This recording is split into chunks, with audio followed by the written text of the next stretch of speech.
मंच पर उपस्थित आर्य जगत के विख्यात विद्वान सम्मानी आचार्य स्वदेश जी महाराज,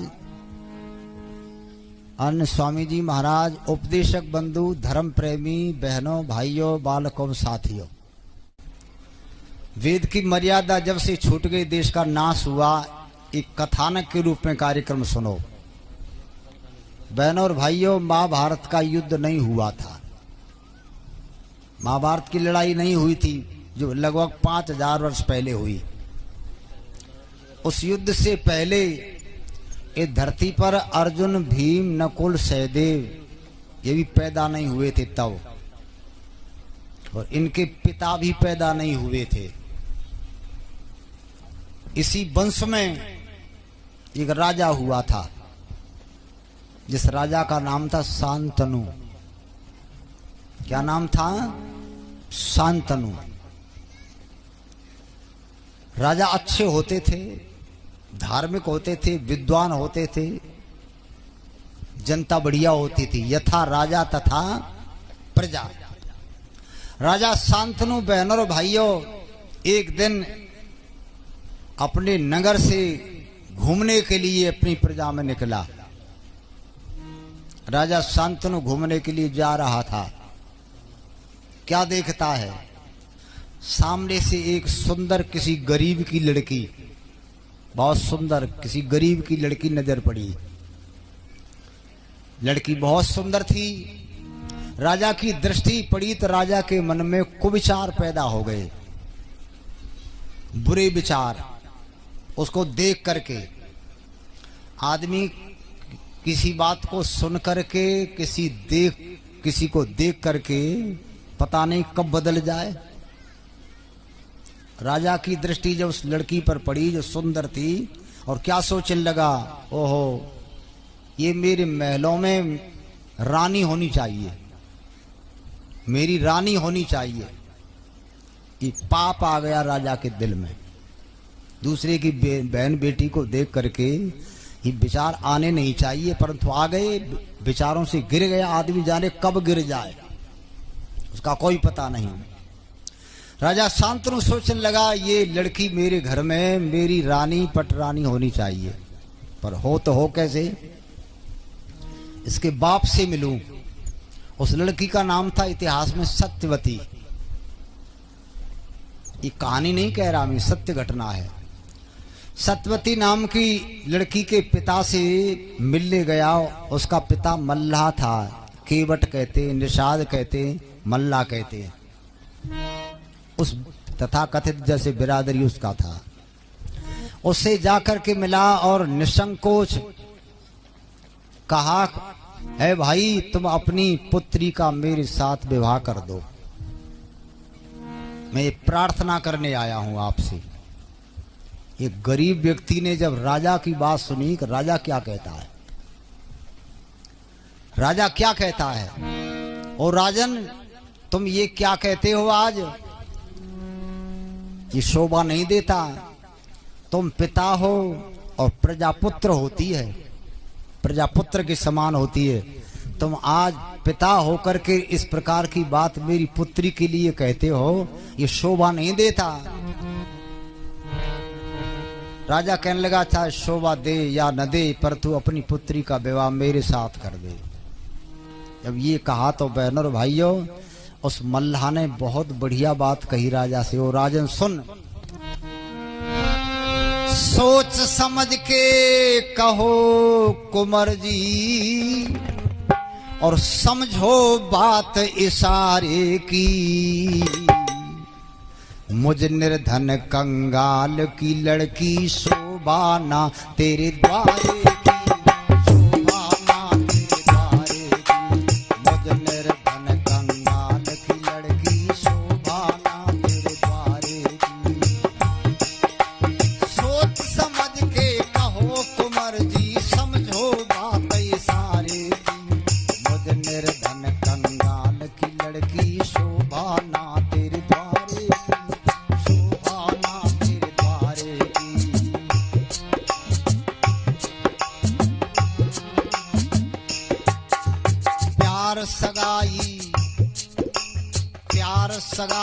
ब्याह मोहब्बत निभे बराबर वालों से। छत्रपति की शान घटे जब रिश्ता हो कंगालों से। छत्रपति की शान घटे रिश्ता हो कंगालों से। तीखे तीक्ष्ण भालों से, तीखे तीक्ष्ण भालों से ना कीचड़ उठे गिरारे की। मुझ निर्धन कंगाल की लड़की शोभा ना तेरे द्वारे की, शोभा ना तेरे द्वारे की। सोच समझ के कहो कुंवर जी समझो बातें सारी की। मुझ निर्धन कंगाल की लड़की शोभा ना तेरे द्वारे की, शोभा ना तेरे द्वारे की। क्या कहा उस मल्लाह ने? राजा क्या कहते हो? प्यार, सगाई, ब्याह और मोहब्बत, चार चीज बराबर वालों से अच्छी लगती हैं। हमारा तुम्हारा मेल नहीं है। मैं गरीब हूं और तुम राजा हो। मैं तुमसे रिश्ता जोड़ूं, संबंध करूं तो दुनिया ये कहेगी राजा की रिश्तेदारी कहां, राजा की रानी कहां की? कब झोंपड़ी में रहता है वहां की। तो राजा तेरी शान घट जाएगी। दुनिया ये कहेगी राजा को यही रिश्तेदारी मिली, तुम्हारी शान घट जाएगी। परंतु बहनों और भाइयों, राजा तो अंधा हो रहा था। कामा तुराणाम भयम न लज्जा। राजा क्या कहता है? ओ बंधु, शान ना घटेगी मेरी, मेरी शान ना घटेगी, तू कर दे संबंध। इस पर भी जब राजा नहीं समझ पाया तो उसने एक और बात कही, सुनो वो क्या कहता है। राजन सुनो, छोटे कुल की कन्या जो कहीं ऊंचे कुल में ब्याही जा, और आदर मान नहीं हो उसका दिन और रात सताई जा, दिन और रात। छोटे कुल की कन्या जो कहीं ऊंचे कुल में ब्याही जा, आदर मान नहीं हो उसका दिन और रात सताई जा। दासी संपत लाई जा, दिन भर सांझ सकारे की। मुझ निर्धन कंगाल की लड़की शोभा ना तेरे द्वारे की, शोभा ना तेरे द्वारे की। दूसरी बात और कमाल की कही, बहुत बढ़िया बात कह रहा है तो गरीब, पर राजा की समझ में नहीं आ रही, क्योंकि राजा तो गिर चुका था। क्या कहा उसने? छोटे कुल की कन्या ऊंचे कुल में ब्याही जाती तो उस लड़की का सम्मान नहीं होता, वहां उसको दासी समझते हैं। तो क्या कहा राजा? राजा कहने लगा, दासी मैं पटरानी बना दूंगा, तू कर दे संबंध, तू कर दे संबंध, पटरानी बना दूंगा। उसने फिर एक बात और कही, राजन सुनो, राजन पहली रानी से जो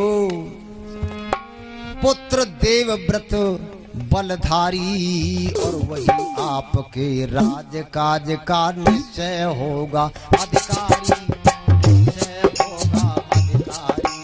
वही आपके राज काज निश्चय होगा। राजन पहली रानी से जो पुत्र देवव्रत बलधारी, वही आपके राज काज का निश्चय होगा अधिकारी। इसमें बसना चले तुम्हारा, रीत चलिए आती है बिना मेल के, बिना मेल के संबंधों को दुनिया बुरा बताती है, दुनिया बुरा बताती है। सुनकर बात तुम्हारी राजन समझ नहीं कुछ आती है, बिना मेल के रिश्ते को दुनिया बुरा बताती है, दुनिया बुरा।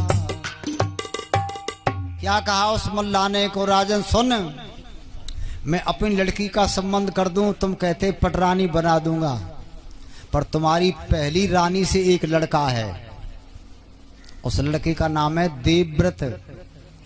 क्या नाम? जो आगे चल करके भीष्म पितामह कहलाया है। यही लड़का भीष्म पितामह कहलाया था। और राजन आपके एक लड़का है पहली रानी से, उसका नाम देवव्रत है, और मैं अपनी लड़की का संबंध कर दूं तो मेरी लड़की से जो लड़का होगा वो राज्य का अधिकारी ना बनेगा, उसे राज्य ना मिलेगा। बताओ, मैं इस शर्त पर तो कर सकता हूं मेरी लड़की का लड़का राजा बना दिया जाए। अब राजा नहीं बोला। क्यों नहीं बोला? उनके परिवार में बड़े कोई राज्य मिलता था।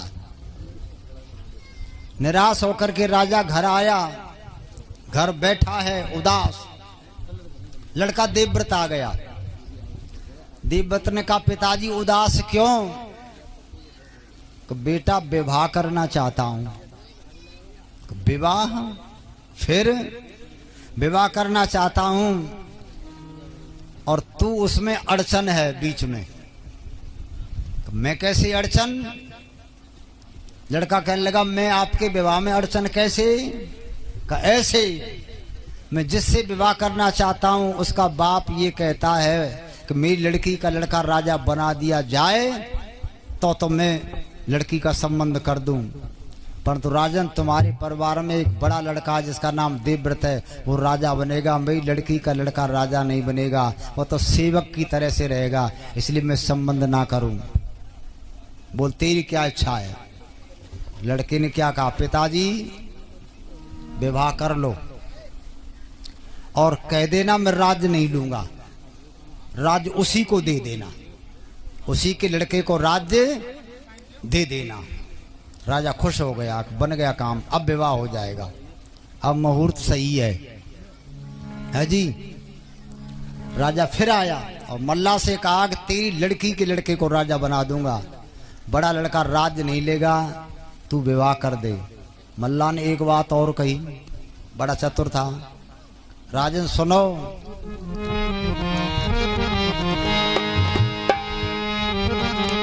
आप कहें मैं सत्यवती के सुत को भूप बना दूंगा और बड़ा पुत्र ना गद्दी मांगे उसको यूं समझा दूंगा। बड़ा पुत्र ना गद्दी मांगे उसको मैं समझा दूंगा। लेकिन आगे एक समस्या और मुझे दिखलाती है, बिना मेल के रिश्ते को दुनिया बुरा बताती है। सुनकर बात तुम्हारी राजन समझ नहीं कुछ आती है, बिना मेल के रिश्ते को तो दुनिया बुरा बताती है। क्या कहा मल्ला ने? आप कहते हैं मैं उस लड़के को राजा न बना करके तेरी लड़की के लड़के को राजा बना दूंगा। ये ठीक है, तुम बना दोगे मेरी लड़की के लड़के को राजा, परंतु आगे एक समस्या और है। वो लड़का राजा तो नहीं बनेगा, राज्य नहीं लेगा। अब समस्या क्या है? तो क्या कहा मल्ला ने, सुनो। आगे चलकर दोनों की संतानन हरगिज मानेगी और गद्दी के हित आपस में वे खूब लड़ाई ठानेगी। गद्दी के हित आपस में खूब लड़ाई ठानेगी। कब नर देव नाश हो कुल का रीत चलिए आती है, बिना मेल के रिश्ते को तो दुनिया बुरा बताती है, दुनिया बुरा बताती है। सुनकर बात तुम्हारी राजन समझ नहीं कुछ आती है, बिना मेल के रिश्ते को दुनिया बुरा बताती है, दुनिया बुरा। क्या कहा मल्ला ने? सुनो राजन, मेरी लड़की के लड़के को तुम राजा बना दोगे और वो बड़ा लड़का राज्य लेगा नहीं, परंतु आगे चल करके उसकी संतान होगी और इसकी संतान होगी, तो उसकी संतान इस संतान से राज्य को छीन लेगी। राजा ने कहा, भाई अब क्या करूं? अब वहां तक की गारंटी कैसे लूं? राजा मजबूर हो गया। राजा मजबूर हो गया तो फिर आया भीष्म पितामह, जिसका नाम देवव्रत था। बेटा विवाह तो वो कर देगा, और ये उसने स्वीकार कर लिया, तेरे भी स्वीकार कर लिया कर राजा उसी को बना देंगे, तू राज नहीं लेगा, परंतु तेरी संतान उसकी संतान से आगे चल करके राज ले लेगी। लड़के ने क्या कहा देवव्रत ने, पिताजी तुम विवाह कर लो, मैं गद्दी लूंगा नहीं, और मेरी संतान राज क्या लेगी, मैं विवाह ही ना करूंगा। तुम विवाह कर लो, मैं विवाह नहीं करूंगा। महाभारत के युद्ध से पहले बाप ने विवाह किया, बेटा ने मना कर दिया, जबकि विवाह के लायक बेटा था। बाप को विवाह नहीं करना चाहिए, बेटा का होना चाहिए था, पर तो बाप ने विवाह कर लिया, और बेटा ने प्रतिज्ञा कर ली न विवाह करूं न राज लूं। अच्छा हो गया विवाह, सत्यवती से विवाह हो गया राजा शांतनु का, और बुढ़ापे में हुआ। अब संतान क्या हुई, संतान इनके हुए चित्र विचित्र, नाम सुना है आपने, इतिहास में सुनाते, वो भी कमजोर हुए। बुढ़ापे की संतान कमजोर बीमार, उनका कोई विवाह न करे, ये ऐतिहासिक घटना है। उनका किसी ने विवाह करने के लिए कोई तैयार नहीं हुआ। भीष्म ने सोचा, जो बड़े लड़के ने व्रत ले लिया था, ना विवाह करूं न राज लूं, उनका ये मेरे भाई हैं, पीछे जो आई है मेरी मौसी चाची उसके हैं, और ये कमजोर हैं, विवाह इनका होगा नहीं, वंश खत्म। तो क्या कहा, उसने विचार किया, तो वो भीष्म देवव्रत जीत करके किसी राजा की 3 लड़की लाया, और 3 लड़की लाया तो इन दोनों के साथ विवाह करा दिया। अंबा, अंबिका, अंबालिका, तीनों के साथ विवाह हो गया। तीनों का इनके साथ विवाह हो गया। अब ये कमजोर, विवाह तो हो गया, कमजोर का विवाह नहीं करना चाहिए, पर कर दिया भाई वंश चलाने के लिए। थोड़े दिन के बाद ये दोनों सर्वमयी पूर्ण गुण स्वाहा, दोनों खत्म। अब रानी रह गई, वंश कैसे चले, एक बड़ी समस्या आ गई भाई। सत्यवती ने क्या कहा भीष्म से कि बेटा सुन, ये तेरे भाई थे, तैने इनका विवाह करा दिया, ये थे कमजोर, संतान हुई नहीं, ये मर गए और वंश खत्म। का माता जी फिर मैं क्या करूं, का एक काम कर, अभी जो पत्नी है इनको तू अपने घर रख और संतान पैदा कर, वंश चला। उसने कहा संतान हो या न हो, वंश डूबे चा तरह, मैं ना करूं, मैं तो व्रत ले चुका हूं। कहिए तो फिर वंश खत्म का, तेरा वंश खत्म हो जा, मैं अपने व्रत नहीं तोड़ूंगा। उसने विवाह उनसे संतान पैदा नहीं की। अब कैसे हो, तो देवव्रत ने कहा मां सुन, तू जहां से आई है वहां से एक संतान पैदा करके छोड़ आई है, एक संतान पैदा करके छोड़ आई है, वो भी तो तेरा बेटा है, उसको बुला ले और उनसे इनका नियोग करा दे। तो उसको बुलाया, उसका नाम क्या था, व्यास। व्यास को बुलाया गया और व्यास से नियोग किया गया, और नियोग किया तो इनके 2 संतान हुई। एक के तो ऐसा हुआ जिसका बाजार बंद, अंधा, और एक रोगी जिसका नाम पांडु। ये महाभारत के युद्ध से पहली घटना है। एक अंधा, एक रोगी, और इन दोनों के जो संतान हुई, अंधे के और रोगी की, आगे चल करके वो संतान लड़ पड़ी, और अकेली ना लड़ी, पूरा देश को लेकर के लड़ पड़ी, देश का सत्यानाश कर दिया। हुआ ये देश का सत्यानाश।